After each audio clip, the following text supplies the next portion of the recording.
The dark expanse of space stretched before Elena Varga as she stared out the viewport of Terra X communication station. The red planet hung below, its rusty surface marred by the glittering lights of Eos Prime Colony. Beautiful from this distance. Peaceful. A lie. "Dr. Varga, we've received another transmission," Marcus called from the communication bay, his voice tight with tension. Elena pulled herself away from the viewport, pushing off with practiced ease in the station's minimal gravity. "Signal strength? Barely registering. It's degrading fast." She slid into her seat at the main console, fingers flying across the holographic interface. The signal's waveform pulsed weakly on her screen, a dying heartbeat from the colony below. "This might be the last one," she murmured. "The last one before they restore full communications?" Marcus asked, though his tone suggested he already knew the answer. Elena didn't respond. They both knew what was happening on Mars. The Eos Prime Colony, humanity's most ambitious interplanetary settlement, home to over 5,000 souls, was going silent. The year was 2157. Humanity had established itself on Mars 3 decades ago, but the red planet remained hostile to human life. Eos Prime had been a triumph of engineering and human determination, a beacon of hope for interplanetary colonization. Now, it was becoming a tomb. "Beginning signal decryption," Elena announced, initiating the algorithm she'd refined over the past 3 weeks since the communications first started deteriorating. The message unfolded in fragments, broken words, distorted voices, static. "Emergency protocols. Shelter compromised. Red Light Corporation knew. They knew." Then, unmistakably, the sound of weeping. Elena closed her eyes briefly, steadying herself. This wasn't just another technical problem to solve. These were people. People who might be dying while she sat safely in orbit. "There's something else embedded in the signal," Marcus said, leaning forward. His artificial eye glowed subtly as it processed data streams invisible to human perception.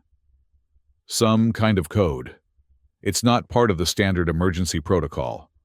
Elena frowned. "Can you isolate it?" "Working on it. But Dr. Varga..." Marcus hesitated. "I'm detecting signs of transmission tampering. Someone's been altering these signals before they reach us." Elena felt a chill run through her. "From the surface?" "No, from within our own systems." Her gaze darted to the Red Light Corporation logo emblazoned on the wall panel opposite her console. The company that had funded Eos Prime, that controlled most of the mining operations on Mars, that signed her paychecks. "Show me," she said, as Marcus pulled up the evidence of digital manipulation. Elena's comm unit beeped. An incoming call from Earth, from Red Light headquarters. The timing couldn't be coincidence. "Dr. Varga," the smooth voice of Lam Kiat, Red Light's executive director, filled her headset. "I understand you've received another transmission from the colony." Elena hesitated, looking at the evidence of tampering on her screen. "Yes, sir. We're working to decode it now." "Excellent. Please forward all findings directly to my office before releasing any information. The situation is delicate. We wouldn't want to cause unnecessary panic." Elena felt the weight of his words. The unspoken directive was clear. Filter the truth. Control the narrative. "Of course," she replied, the lie bitter on her tongue. "We'll keep you informed." As the connection terminated, she met Marcus's gaze. The AI engineer's expression was grim. "We have a problem," she said. "More than one," Marcus replied, gesturing to his screen where he'd isolated the hidden code from the transmission. "This is a personal message. From someone named Emily. She's the colony governor's daughter." Elena leaned forward, reading the decoded text. "This is Emily Chen. If anyone receives this, the official reports are lies. The corporation knew about the danger. The electrostatic storms aren't natural. The mining operations triggered them.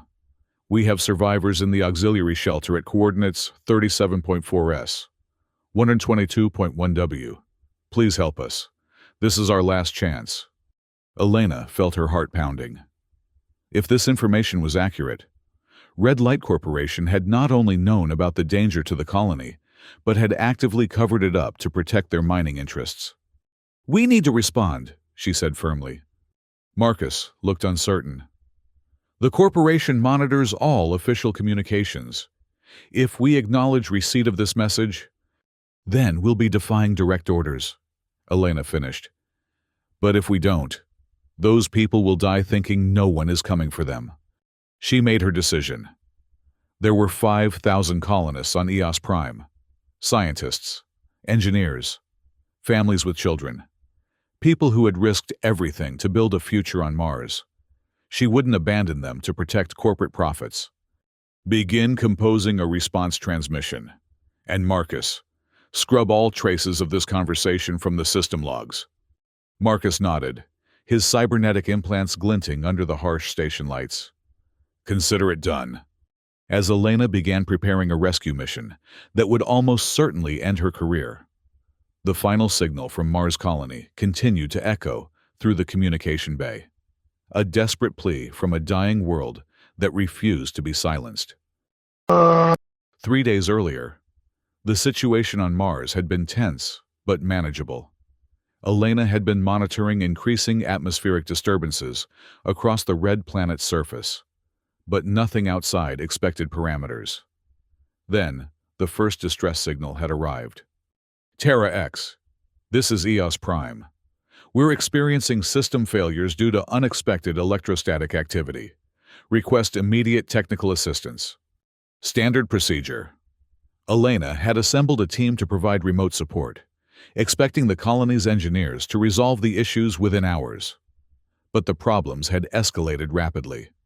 The second day brought reports of shield failures around the main habitat domes. The third day, power outages in the life support systems. By the fourth day, the main communication array had gone offline, forcing the colony to rely on emergency transmitters with limited range and power.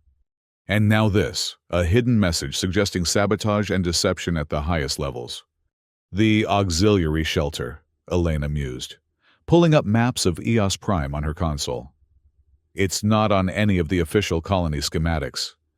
"It wouldn't be," Marcus replied. "Emergency bunkers are typically classified. Only senior personnel would know their locations." Elena nodded. "Which makes it the perfect place to hide survivors if you didn't want them found." She studied the coordinates Emily had provided. The location was in a remote region of Acidalia Planitia, nearly 100 kilometers from the main colony, far from the mining operations and corporate oversight. "We need to get a message to Major Rao," Elena said, referring to the commander of the rescue mission that was supposedly preparing to deploy from Earth's lunar base. "His team needs these coordinates." Marcus shook his head. "All communications with the rescue team are being routed through Red Light's Earth headquarters. If we try to contact them directly, we expose ourselves," Elena finished. "Then we need another option." She pulled up the station's inventory. Terra X wasn't equipped for surface missions. It was a communication relay station, not a rescue operation. But they did have one asset that might help. "The maintenance drones," she said, pointing to the listing. "They're designed to operate in Mars' atmosphere for station repairs. Those aren't rescue vehicles, Dr. Varga. They have minimal life support capabilities. No passenger capacity." "But they have cameras and communication systems," Elena interrupted. "If we can get one to the coordinates Emily provided, we could establish direct contact with the survivors. Maybe even drop emergency supplies." Marcus considered this. It would mean reprogramming the drones for long-range surface deployment. That would trigger multiple security protocols. "Can you bypass them?" The AI engineer smiled slightly. "Of course. But once we launch, Red Light will know we've gone rogue. There will be consequences." Elena thought about the weeping she'd heard in the transmission, about Emily and the other survivors hiding in a bunker while their colony died around them, about the corporation that had apparently sacrificed them for profit. Some consequences are worth facing, she said quietly. As they began reprogramming the maintenance drone, Elena's comm unit beeped again. Another call from Earth. This time, it wasn't Lam Kiet, but her direct supervisor at the Interplanetary Communication Authority. "Director Powell," she answered, trying to keep her voice steady. "Dr. Varga," the stern voice replied. "I've just been briefed by Red Light Corporation about the situation on Mars. They tell me you've been receiving transmissions from the colony." Elena chose her words carefully. "Yes, sir. Fragmented emergency signals. We're working to compile a complete picture of the situation. Red Light has informed me that these signals may contain corrupted data due to the electrostatic interference. They've requested that all communications be routed through their Earth office for verification before any action is taken." Translation: Red Light wanted to control what information got out. "With all due respect, sir," Elena said, "verification takes time. If there are survivors in immediate danger..." "The official rescue mission launches from Luna in 48 hours. Powell interrupted. "They'll have full capabilities to assess the situation on arrival. Your job is to monitor and report. Dr. Varga. Nothing more. Is that clear?" "Crystal clear. Do nothing. Let them die." "Yes, sir," she said. "Perfectly clear." As the call ended, Elena turned to Marcus, who had paused his work on the drone to listen. 48 hours, she said. "That's too long. We don't even know if the survivors have that much air left." Marcus nodded grimly. "The drone will be ready in 3 hours. But Elena..." He rarely used her first name. "Once we launch it, there's no going back." Elena looked again at the message from Emily, at the coordinates that represented perhaps the last hope for the people of Eos Prime, at the evidence of corporate tampering with the distress signals. "Some lines need to be crossed, Marcus, especially when lives are at stake." On the surface of Mars, Emily huddled with 23 other survivors in the cramped auxiliary shelter. The air recyclers wheezed and sputtered, struggling to keep up with even this small number of people. The shelter had been designed for emergency use by a dozen researchers, not as a long-term refuge for twice that many. "Any response to our message?" asked Dr. Kwan, the colony's chief medical officer. His face was haggard, eyes sunken with exhaustion after days of treating injuries with dwindling supplies. Emily shook her head. "Nothing yet. I don't even know if the signal made it through the storm." Outside, the Martian landscape had disappeared beneath swirling clouds of electrically charged dust. The electrostatic storm, unprecedented in its intensity, had been raging for days, shorting out equipment, disrupting communications, and making surface travel impossible. Emily knew the truth, though few others did. Her father, Governor Chen, had discovered documents proving Red Light Corporation had ignored warnings from their own geologists. The new deep-core mining operation had destabilized a previously dormant fault line, releasing trapped gases and minerals that had transformed normal Martian dust storms into lethal electrostatic tempests. When he'd confronted the corporation's Mars director, her father had been silenced, permanently. The official story claimed he'd been lost in an airlock malfunction. Emily knew better. She'd seen the security footage before it was deleted. Now, the colony was dying, and the corporation was controlling all information leaving the planet. "We should try to reach the main habitat," suggested Torres, one of the security officers. "There might be more survivors." "We've been through this," Emily replied wearily. "The atmospheric readings outside are off the charts. The storm has only intensified since yesterday. Anyone trying to cross that would be fried by the electrical discharge before they made it halfway." "So we just sit here and wait to die?" Torres demanded. Dr. Kwan placed a calming hand on the security officer's shoulder. "We wait for help. Emily got a message out. Someone will come." Emily wished she shared his confidence. She'd encoded her message in the colony's distress signal, hoping someone at Terra X would spot it and understand. but with red light controlling the information flow. She couldn't be certain anyone would ever receive it, let alone act on it. She checked the shelter's oxygen levels again. 46 hours remaining at current consumption rates. After that, a child coughed in the corner. Minji, the 7-year-old daughter of one of the hydroponics engineers. Emily went to her, checking her breathing. The girl had been in the community center when the first dome collapsed. The dust had damaged her lungs. "How is she?" Emily asked Dr. Kwan quietly. "Stable for now," he replied. "But she needs proper medical equipment. The portable oxygen concentrator isn't enough." Emily nodded, feeling the weight of responsibility crushing down on her. Her father had trusted her with the truth about red light. Now, these people were trusting her to keep them alive. She returned to the communication console, preparing to send another encoded message. As she worked, a faint sound caught her attention, a mechanical whirring, growing louder. "Do you hear that?" she asked, looking up. The others fell silent, listening. The sound was coming from outside the shelter. "Could be debris in the storm," Torres suggested, reaching for his sidearm. "No," Emily said, a spark of hope igniting in her chest. "It's too regular, too mechanical." She moved to the shelter's single viewing port and wiped away the accumulated dust. At first, she saw nothing but the swirling red storm. Then a shape emerged from the chaos, a small flying drone, its exterior already accumulating the charged dust that made the storm so deadly. "It's a maintenance drone," she breathed. "From the station." As they watched, the drone settled onto the ground outside the shelter's airlock. Its camera swiveled toward the viewing port, focusing on Emily's face. A small indicator light on its hull blinked 3 times. "They found us," Emily said, tears springing to her eyes. "Someone got our message." In Terra X Station, Elena watched the drone's video feed with growing excitement. "We've found them," she told Marcus, unable to keep the triumph from her voice.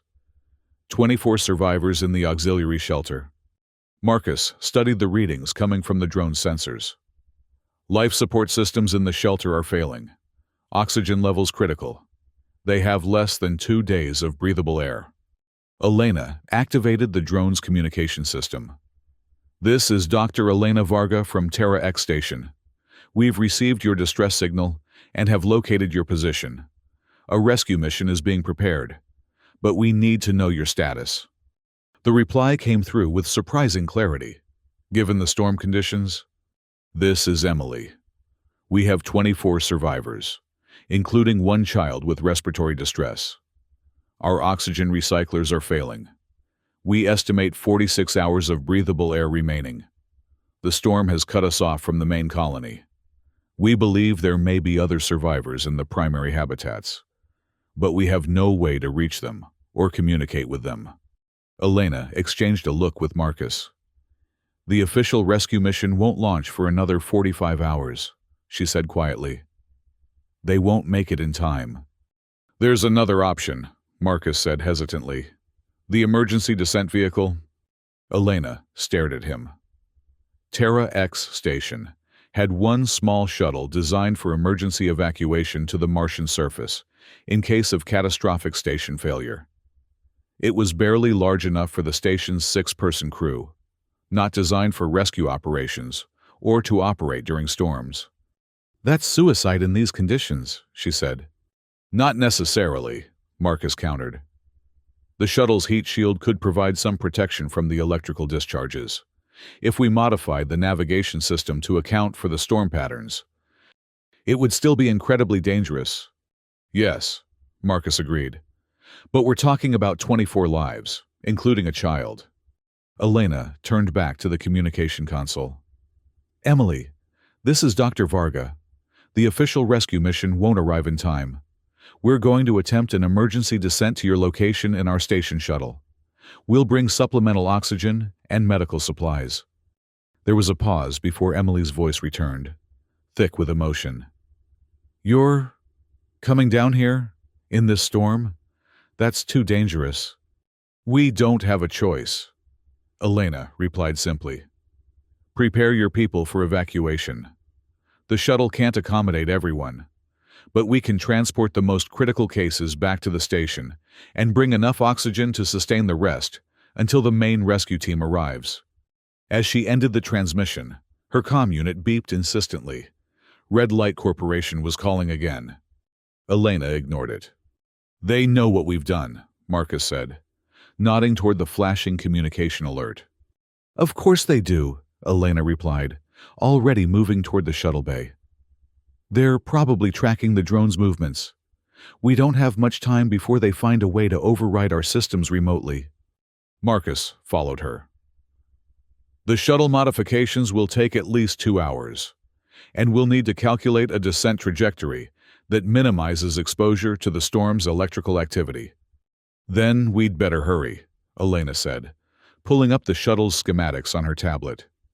"Because I suspect we're about to have company." As if on cue, an alert sounded throughout the station. An unscheduled transport was approaching from the direction of Phobos, one of Mars' moons where Red Light maintained a security outpost. "How long until they dock?" Elena asked. Marcus checked the approach vector. 3 hours, 17 minutes. Elena nodded grimly. "Then we have 3 hours to be gone." Lam Kiet paced the length of his office in Red Light Corporation's Earth headquarters, his reflection distorted in the floor-to-ceiling windows that overlooked the rebuilt Shanghai skyline. The holographic display floating above his desk showed the unauthorized drone deployment from Terra X Station, along with the communication logs between Dr. Varga and the survivors. "This is unacceptable," he snapped at his security chief. "How did she bypass our monitoring systems?"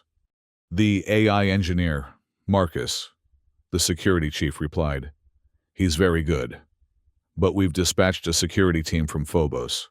They'll reach the station before Varga can attempt any rescue." Lam nodded sharply. "And the media containment?" "Holding for now.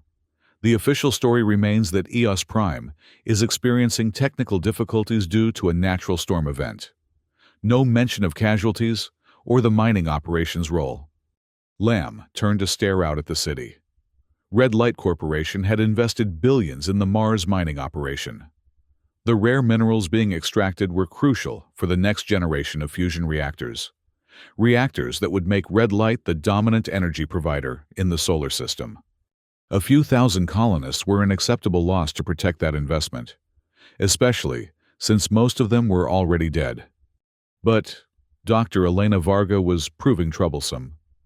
He'd known her once, years ago, when they'd both been idealistic researchers dreaming of interplanetary colonization, before he'd understood the realities of corporate power and profit.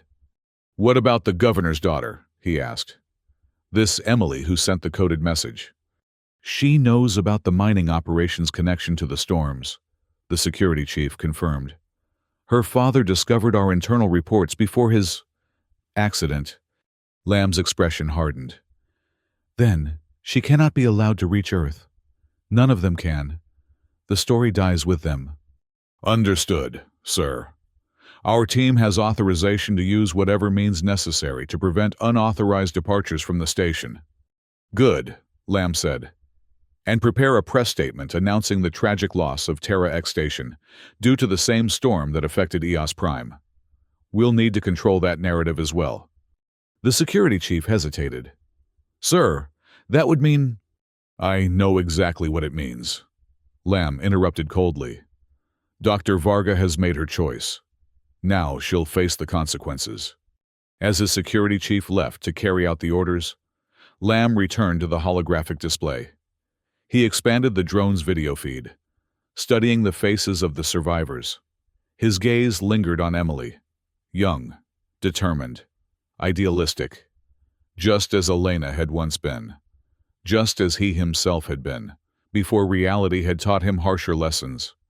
"You should have stayed silent," he murmured to the image. "Some truths aren't worth dying for."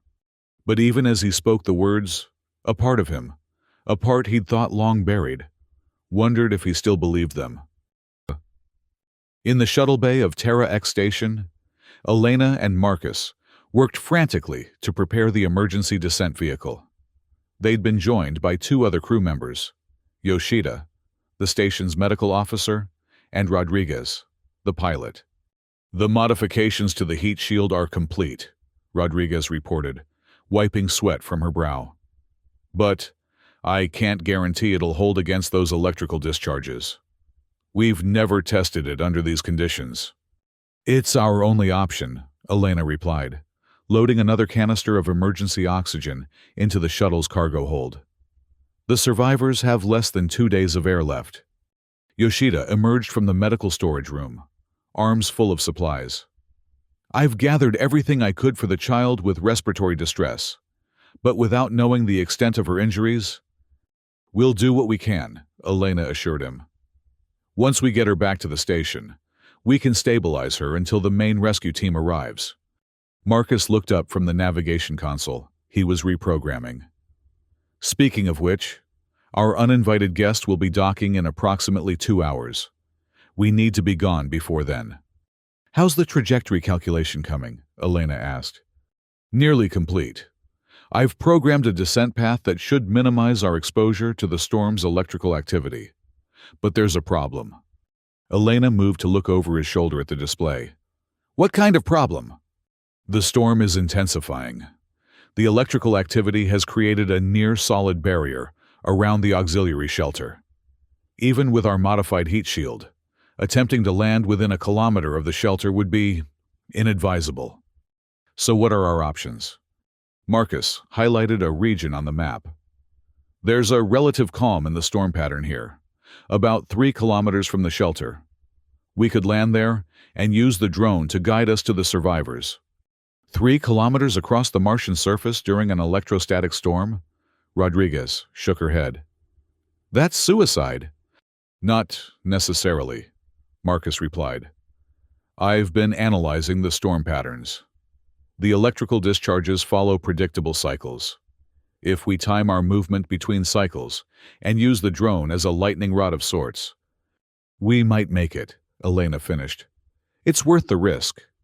"Dr. Varga," Yoshida said quietly, "I understand your determination to save these people, but we need to consider the possibility that we're risking 4 lives to save 24 who might die anyway." Elena met his gaze steadily. "These people were abandoned by the very corporation that put them in danger. If we don't try to save them, who will?" Before Yoshida could respond, the station's communication system activated. Lamkeet's voice filled the shuttle bay. "Dr. Varga, this is an executive order from Red Light Corporation. You are to abort your unauthorized rescue attempt immediately and surrender control of Terra X Station to the security team now approaching. Failure to comply will be considered an act of corporate treason." Elena moved to the communication panel. "This is Dr. Varga. I'm aware of your tampering with the distress signals from EOS Prime. I know about the mining operation's role in creating the electrostatic storms, and I know about Governor Chen's accident. You sacrificed an entire colony for profit, and now you're trying to silence the survivors." There was a moment of silence before Lam responded, his voice cold. "You always were idealistic, Elena. But idealism doesn't change reality. Those people were dead the moment the storms began. All you're doing now is adding your own names to the casualty list." "Better that than living with the knowledge that I did nothing," she replied. "This is your final warning. The security team has authorization to use lethal force if necessary." Elena looked at her companions, Marcus with his glowing cybernetic implants, Rodriguez gripping the shuttle controls with determined focus, Yoshida organizing medical supplies with methodical precision. They'd all chosen to join this mission despite the risks, despite the consequences. "We're launching in 30 minutes, she told Lam. "You can either help us save these people, or you can live with their deaths on your conscience. Your choice." She terminated the connection before he could respond. "Well," Marcus said with a slight smile, "that bridge is thoroughly burned." "We knew the risks when we started this," Elena replied. "Let's focus on the mission." As they completed the final preparations for launch, the station's proximity alarms sounded. The security transport had increased speed. It would reach them in less than an hour. "Time to go," Elena said. The descent through Mars's atmosphere was harrowing. The shuttle bucked and shuddered as electrical discharges from the storm lashed against the modified heat shield. In the cockpit, Rodriguez fought to maintain their trajectory, her knuckles white around the control yoke. "Shield integrity at 62%, Marcus reported, monitoring the systems. Still within acceptable parameters. Elena strapped herself into the co-pilot seat. "How far to the landing zone?" 7 minutes, Rodriguez replied through gritted teeth. "Assuming we don't get fried first." Through the viewport, Mars spread out below them, a vast red wasteland transformed by the electrostatic storm into a seething cauldron of dust and lightning. Occasional gaps in the storm revealed glimpses of the landscape beneath, the shattered remains of Eos Prime's main habitat domes, the abandoned mining equipment, the empty roads connecting what had once been a thriving colony. "I'm detecting faint life signs from several locations in the main colony," Marcus said, studying the sensor readings. "There may be more survivors than we thought." "We can't help them all," Elena said regretfully. "Not with this shuttle. We'll have to focus on the group in the auxiliary shelter and relay the other locations to the main rescue team."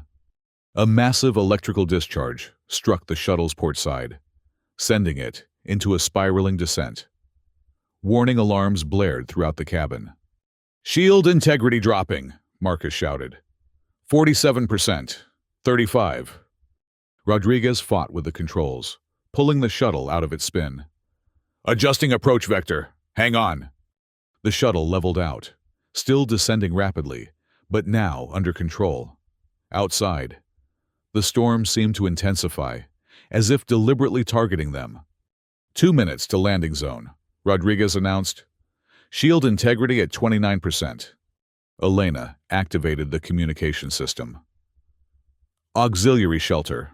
This is Dr. Varga. We're approaching your position. Prepare for evacuation.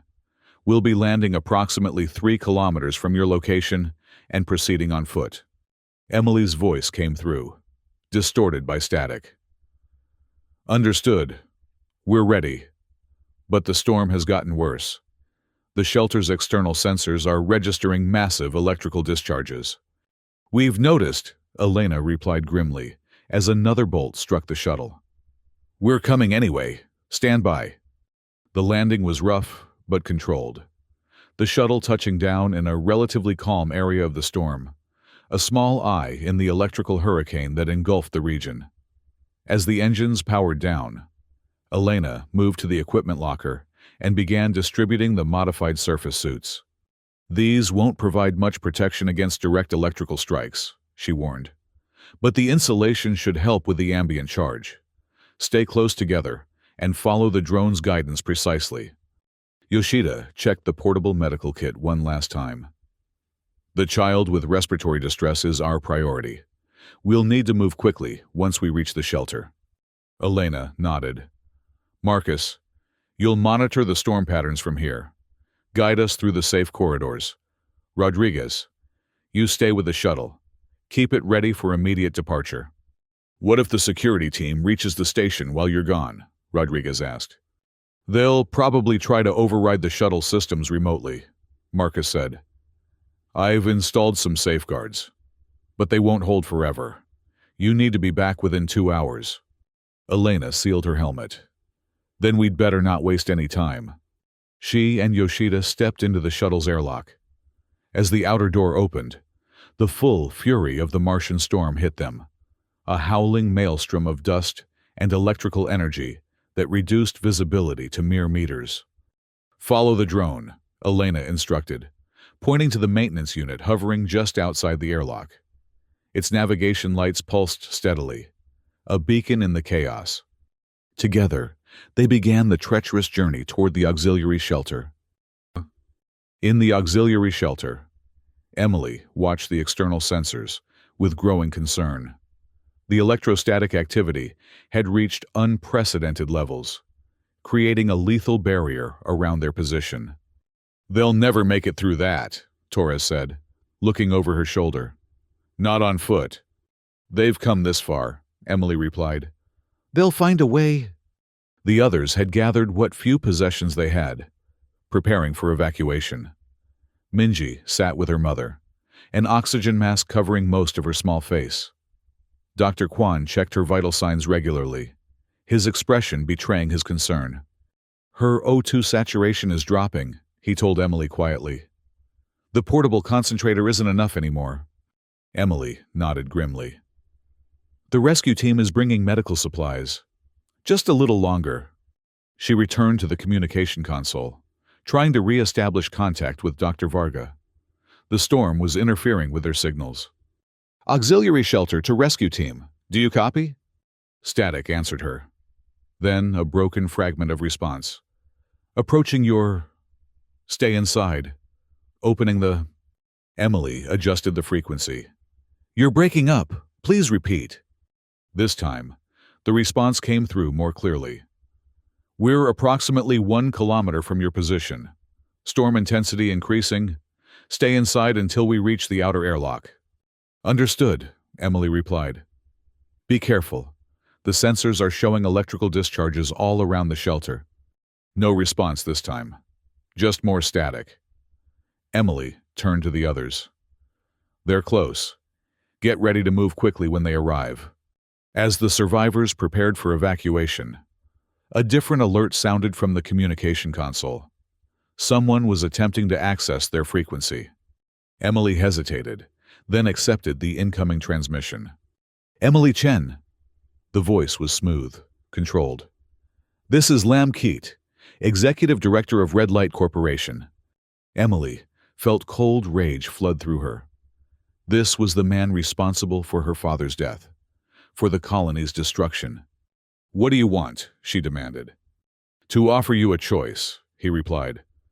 Dr. Varga and her team are currently walking into a death trap. The storm is reaching critical intensity.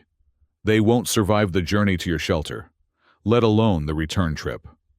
They seem to be managing so far, Emily countered. For the moment. But I've just dispatched a security team to your location. A specially equipped transport that can withstand the electrical discharges. It will reach you in approximately 3 hours. Emily frowned. Why would you send help now, after leaving us to die? Because the situation has changed, Lam said. Dr. Varga has made certain allegations about Red Light's involvement in the colony's disaster. Allegations that could damage our reputation if they reached Earth. You mean the truth, Emily said bitterly. That you ignored warnings about the mining operation. That you silenced my father when he tried to stop it. There was a pause before Lam responded. The past cannot be changed, but the future can.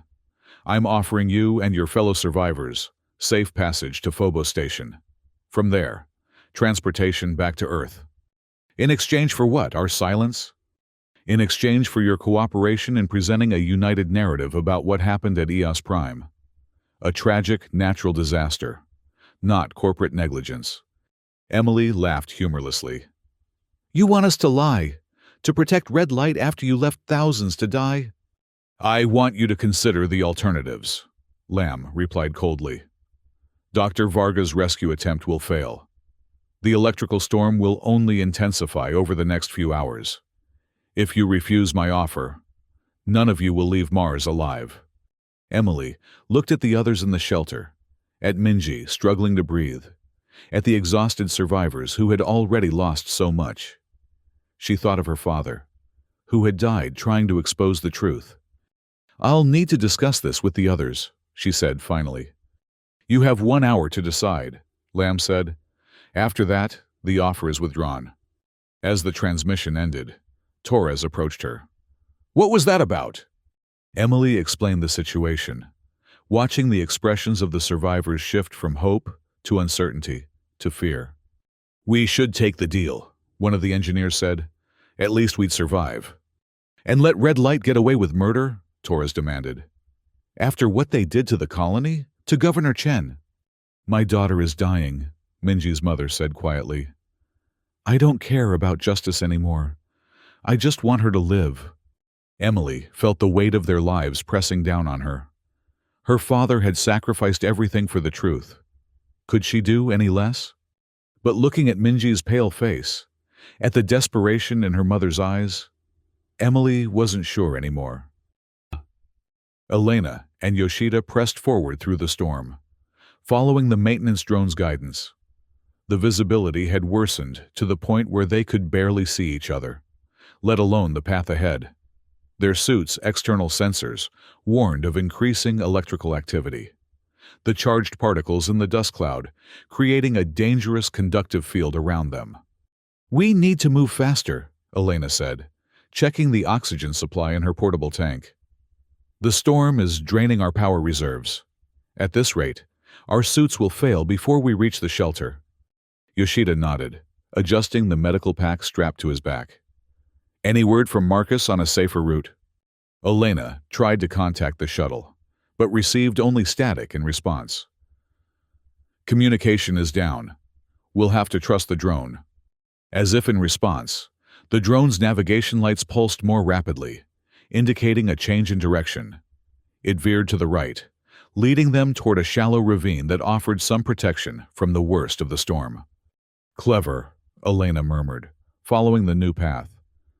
"The ravine walls will shield us from some of the electrical discharge." They had covered perhaps half the distance to the shelter when a massive bolt of lightning struck nearby, temporarily blinding them. When Elena's vision cleared, she saw the drone spinning erratically, its systems damaged by the proximity of the strike. "No, no, no," she muttered, trying to establish connection with the damaged unit. "Come on, work." The drone stabilized briefly, then plummeted to the ground, its lights flickering out. "Now what?" Yoshida asked, his voice tight with tension. Elena checked their position on her suit's navigation system. "We're about half a kilometer from the shelter. We keep going. The drone plotted our route before it failed. We just need to follow it." They pressed on, now without their mechanical guide. The storm seemed to intensify with every step, as if deliberately trying to prevent them from reaching their destination. Twice more, electrical discharges struck close enough to make their suit systems flicker. "Dr. Varga," Yoshida said suddenly, pointing ahead. "Look." Through a momentary break in the swirling dust, a structure became visible. A low, dome-shaped building partially buried in the Martian soil. The auxiliary shelter. "We made it," Elena breathed. "Come on!" They quickened their pace, pushing through the storm toward the shelter. As they approached, Elena activated her emergency beacon, hoping the shelter's sensors would detect them, even if communications remained down. Sure enough, as they reached the outer airlock, the door slid open, revealing the shelter's entry chamber. They stumbled inside, the door sealing behind them as the decontamination cycle began. Elena removed her helmet, taking a deep breath of the shelter's recycled air. "Emily, is anyone there?" The inner door opened, and Emily stood before them, her expression a mixture of relief and concern. "Dr. Varga, you made it." "Just barely," Elena replied. "The storm is getting worse. We need to evacuate immediately. Where's the child with respiratory distress?" Emily led them into the main chamber, where the survivors had gathered. Yoshida immediately went to Minji, examining her with practiced efficiency. "Severe pulmonary inflammation," he reported. "Likely caused by dust inhalation. She needs oxygen therapy and anti-inflammatory medication." He began unpacking his medical supplies, administering treatment to the child. Elena addressed the group. "We have a shuttle approximately 3 kilometers from here. It can't accommodate all of you, but we can transport the most critical cases, the child, and anyone else with serious medical needs. The rest will need to wait for the main rescue team." "How long until they arrive?" Dr. Kwan asked. "Less than 48 hours, Elena replied. "We've brought supplemental oxygen and supplies to sustain you until then." The survivors exchanged glances, a wordless communication passing between them. Finally, Emily spoke. "There's something you should know. Dr. Varga, Red Light Corporation has offered us an alternative. They're sending a transport directly to the shelter. It will arrive in about 2 hours. Elena stared at her. Red light? They're the ones who abandoned you, who tried to cover up what happened here. I know, Emily said. But their transport is better equipped to handle the storm than your shuttle. They're offering safe passage for all of us. In exchange for your silence, Elena guessed. Emily nodded. They want us to support their version of events. That this was a natural disaster, not the result of their mining operation. Elena felt cold anger rising within her. And you're considering this? We have a child who's dying, Emily replied, gesturing to Minji. We have limited oxygen. Your rescue attempt is brave, but it's also desperate. The journey back to your shuttle would be just as dangerous as the journey here. Can you guarantee all of us will survive it? Elena couldn't. The storm had only grown more intense since their landing. The return journey would be even more treacherous. Red light cannot be trusted, she said instead. They tampered with your distress signals. They lied about the rescue mission. They're responsible for thousands of deaths, including your father's. Emily's expression hardened at the mention of her father. You think I don't know that? But I have to consider what he would want me to do. Would he want me to die for the truth? Would he want all of us to die? Before Elena could respond, her suit's communication system crackled to life. Marcus's voice came through, distorted but intelligible. Dr. Varga, do you copy? Emergency situation at the shuttle. Security team from Terra X has located us. Rodriguez is holding them off, but we need to evacuate immediately. Elena activated her communicator. Marcus, this is Elena. We've reached the shelter, preparing for evacuation now. Hurry, Marcus urged. The security team is attempting to override the shuttle systems, and the storm is approaching critical intensity. The window for safe departure is closing. Elena turned back to Emily and the survivors. We need to make a decision now. The security team that Red Light sent isn't coming to rescue you. They're coming to silence you. Emily hesitated, clearly torn between the desperate hope of rescue and the moral imperative of truth.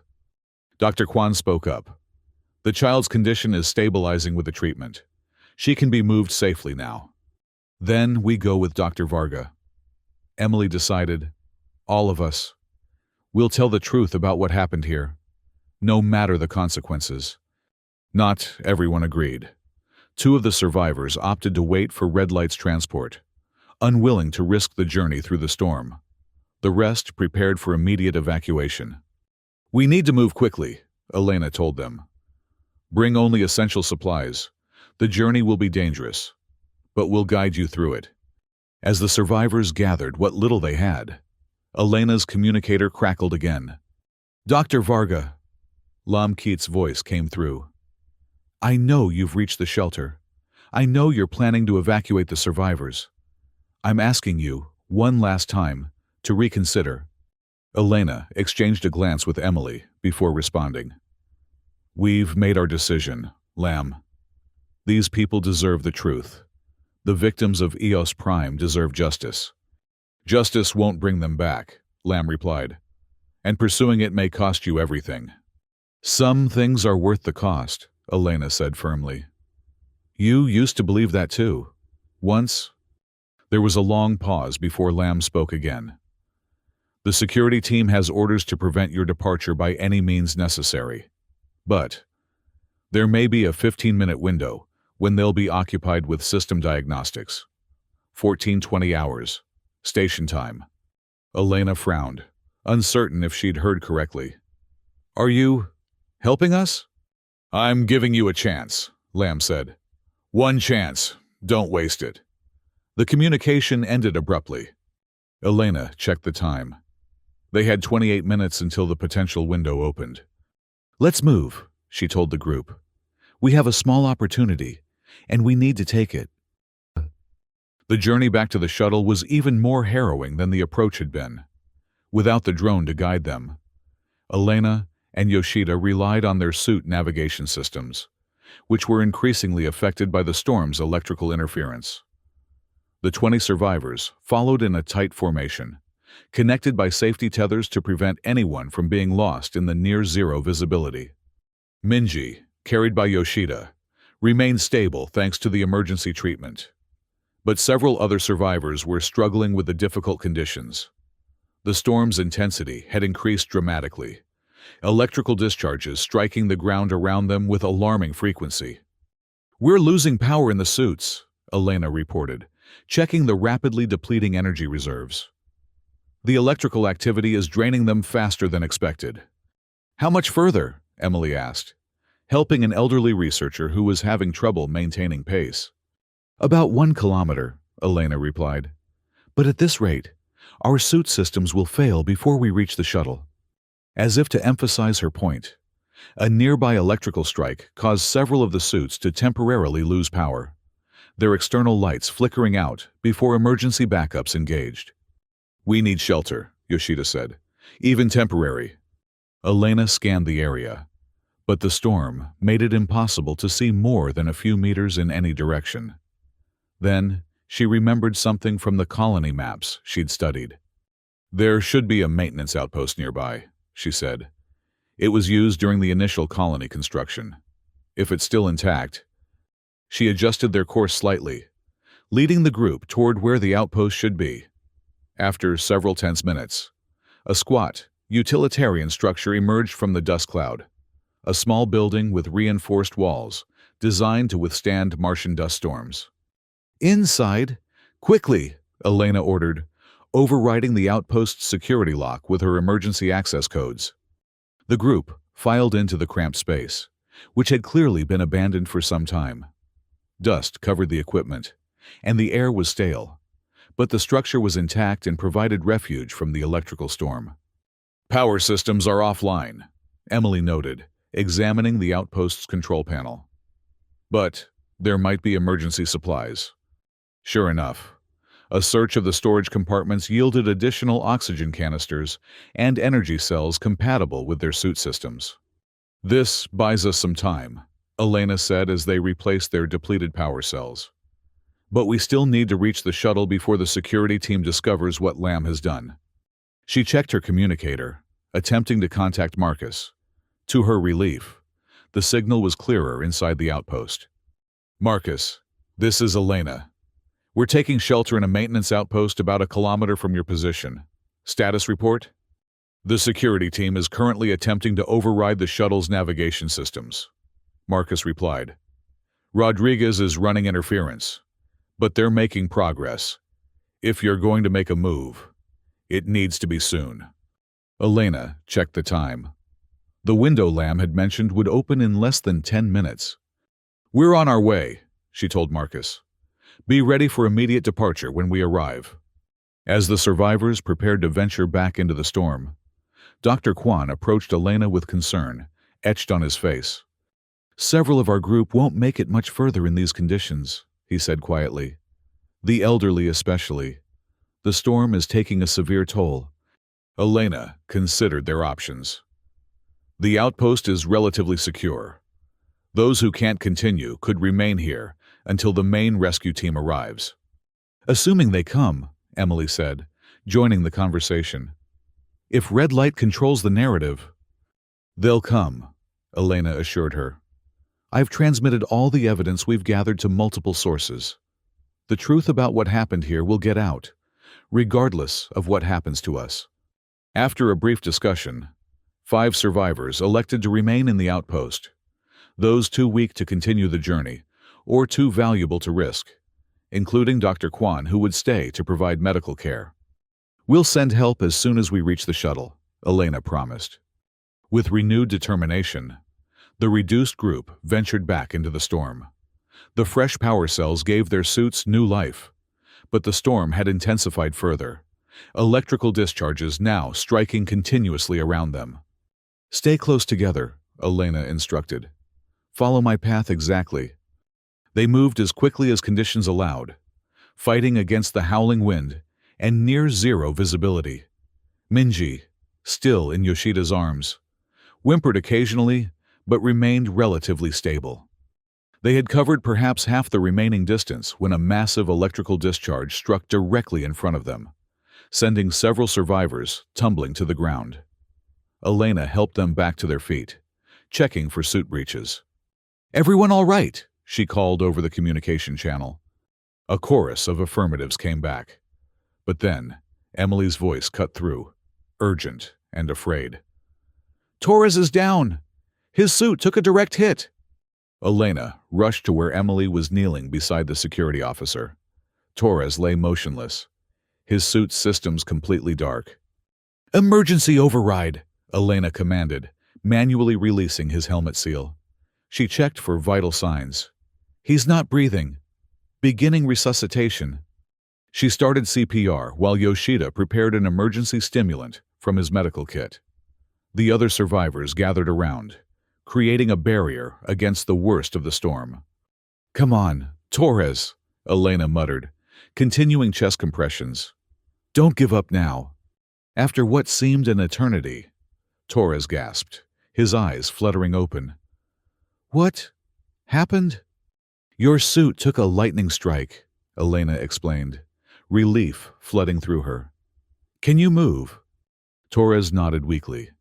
Yoshida helped him to his feet, supporting his weight. "We need to keep moving," Elena said, checking the time. "The window is almost open." They pressed on, now carrying Torres between them. The shuttle appeared suddenly through the dust cloud, its outline barely visible in the storm's fury. Marcus's voice came through the communicator. "Dr. Varga, the security team is engaged in system diagnostics. Their external sensors are temporarily offline. This is your chance." "Moving to the airlock now," Elena confirmed. They approached the shuttle as quickly as they dared. The survivors huddled together for protection against the electrical discharges that continued to strike around them. The shuttle's airlock opened as they approached, Rodriguez standing ready to assist them inside. "Hurry," she urged. "The diagnostic cycle is almost complete." One by one, the survivors entered the shuttle, Yoshida bringing Minji in first, followed by the others. Elena and Emily remained outside, helping the last stragglers aboard. "That's everyone," Emily said as the final survivor entered the airlock. Elena nodded, glancing back toward the direction of the outpost where 5 people still waited for rescue. "We'll send help for the others as soon as we reach orbit." As they turned to enter the shuttle themselves, a voice came over the communication channel. "Dr. Varga." It was Lamkeet again. "The security team has completed their diagnostics. They've discovered the override. You have perhaps 2 minutes before they regain full system control." "Acknowledged," Elena replied. "Thank you, Lam." There was a pause before he responded. "I didn't do this for you. I did it for Emily, for her father. He was a good man." "Better than you knew," Emily said, her voice tight with emotion. "Launch immediately," Lam instructed. "Don't wait for the storm to clear. It's your only chance." Elena and Emily hurried into the airlock, the door sealing behind them. As the decontamination cycle completed, they entered the main cabin where the survivors were already being secured into emergency seats. "Everyone strapped in," Elena called, moving toward the cockpit. Rodriguez was already at the controls, running through the pre-launch sequence. "Ready when you are." "Launch now," Elena ordered. "Maximum thrust." The shuttle's engines ignited, pushing against Mars's gravity with bone-jarring force. Outside, the storm raged against the hull, electrical discharges striking repeatedly as they ascended. "Shield integrity dropping," Marcus reported. 60%, 55. "Maintain course," Elena instructed Rodriguez. "Get us above the storm as quickly as possible." The shuttle climbed through the turbulent atmosphere, buffeted by the electrostatic storm. Warning alarms blared as multiple systems reported strain beyond normal parameters. "Security team is attempting to override our navigation remotely," Marcus announced. "Blocking as best I can, but they're persistent." "How long until we clear the storm?" Elena asked. 2 minutes, maybe less," Rodriguez replied. fighting with the controls as another electrical discharge rocked the shuttle. In the passenger compartment, the survivors held on desperately as the shuttle bucked and shuddered. Minji cried out in fear, her mother holding her close, whispering reassurances. "Shield integrity at 30%, Marcus warned. "We're losing structural integrity in sections 3 and 4. "Reroute power from non-essential systems," Elena ordered. "Everything we have to the shields and engines." The lights in the cabin dimmed as power was diverted. The shuttle continued its ascent, now vibrating alarmingly as the strain on its structure increased. "1 minute to clear the storm," Rodriguez reported. "Hang on." Another massive electrical discharge struck the shuttle, causing several control panels to spark and short out. "Navigation systems failing," Marcus announced. "Switching to manual control." Rodriguez gripped the manual controls, her face set in grim determination as she fought to keep the shuttle on course. "Come on, you can make it," she muttered to the struggling craft. The viewport was a chaos of swirling dust and electrical discharges, making it impossible to visually confirm their position. They were flying blind, relying entirely on the few instruments still functioning. 20 seconds, Rodriguez called. The shuttle gave a final, violent shudder as it pushed through the upper boundary of the storm. Then, suddenly, the viewport cleared, revealing the star-filled blackness of space beyond Mars's atmosphere. "We're clear," Rodriguez announced, relief evident in her voice. The survivors broke into spontaneous cheers and applause, embracing each other as the reality of their escape sank in. Elena moved to check on them, ensuring that everyone had weathered the violent ascent without serious injury. Minji seemed stable, her breathing easier in the shuttle's regulated atmosphere. "What about the people we left behind?" Emily asked, catching Elena's arm. "In the outpost?" "I've already transmitted their coordinates to the main rescue team," Elena assured her. "And to multiple independent channels. Red Light won't be able to cover this up anymore." Emily nodded, tears gathering in her eyes. "My father would be proud. Of all of us." "Navigation restored," Marcus called from the cockpit. "Setting course for Terra X station."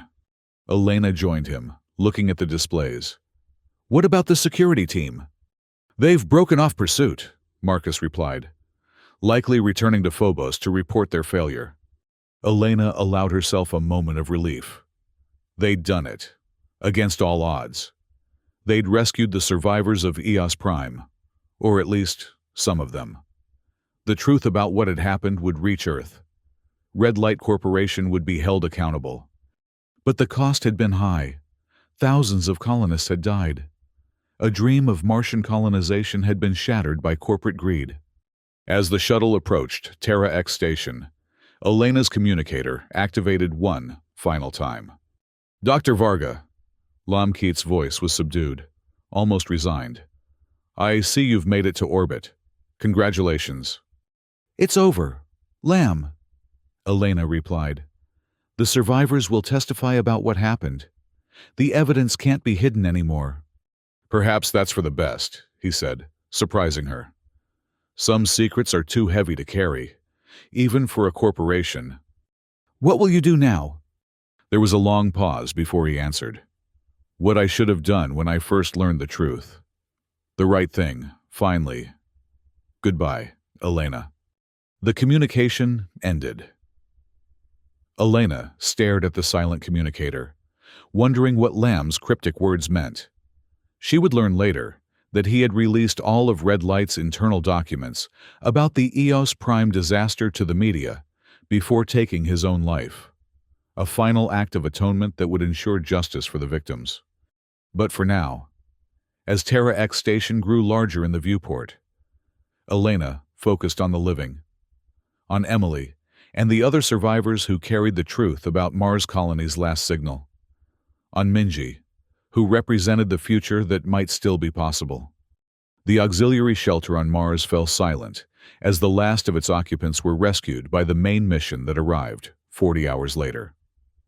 The electrostatic storm eventually dissipated, revealing the full extent of the destruction it had caused. Eos Prime, Humanity's ambitious Martian colony lay in ruins. But the truth had survived. And with it, the hope that next time, humanity would build something better, something built on transparency and compassion rather than profit and deception. When Elena returned to Earth months later, after testifying before multiple governmental committees, she found a changed world. The Mars disaster had sparked a fundamental reevaluation of corporate involvement in space exploration. New regulations were being implemented. Independent oversight was being established. And on her desk, she found a small Martian soil sample in a sealed container, a gift from Emily, who had become the leading voice for the survivors. Attached was a simple note. From the ashes of Eos Prime, something new will grow. Thank you for hearing our last signal when everyone else chose silence. Elena placed the sample on her windowsill, where the Earth's sunlight could touch it. The same sunlight that would someday nurture new colonies on Mars. Colonies built with the hard lessons of Eos Prime etched into their foundations. The last signal from Mars colony had been heard, and its echo would resonate for generations to come.